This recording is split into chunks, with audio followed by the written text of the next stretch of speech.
Ana kiçik qızını bağçaya aparanda yolda qızı soruşur. Ana mələklər uçur, bəli qızım uçur. Qız soruşur, hamısı uçur, hə balam hamısı uçur. Niyə soruşursan? Atam həmişə təmizlikçi qızla danışanda ona mələyim deyir, amma o uçmur.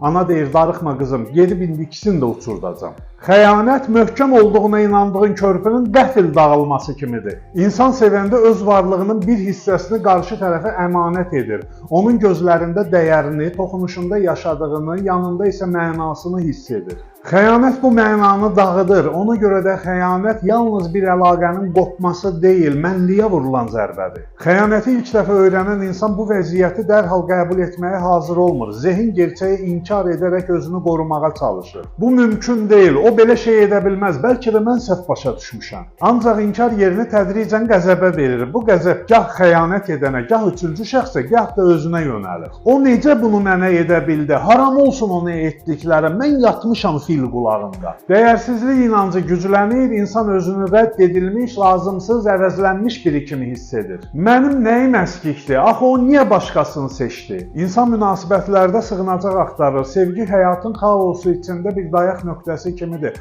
Biz sevəndə bu dünyada güvən, sabitlik və bütövlük hissi tapırıq. Xəyanət baş verdikdə həmin o dayaq nöqtəsi dağıldığı üçün insan yalnız birini deyil, bütün dünyanı itirmiş kimi hiss edir. Əgər ən yaxın bildiyim insan bunu edirsə, heç kimə güvənmək olmaz. Bütün bəşəriyyət sənə yalan danışıbmış kimi hiss edirsən. Daxili kompasın çaşır, artıq kimə inanacağını, hansı hissin doğru olduğunu bilmirsən. Xəyanət yalnız bir münasibətin qırılması deyil, insanın özünə, dünyaya və münasibətlərə baxışının sarsılmasıdır. Xəyanətdən sonra yaranan ən dərin sual budur. Mən nə qədər dəyərliyəm? Əgər o məni əvəzləyə bilibsə, deməli o qədər də vacib olmamışam. İnsan daxili dəyər anlayışını xarici təsdiqdən asılı hala gətirdiyi üçün xəyanət onun varlığını dəyərsizləşdirir. Əgər özünüzü sevdiyinizin gözündəki obrazda tanıyırsınızsa, o baxışı itirəndə varlığınız da boşluğa düşəcək.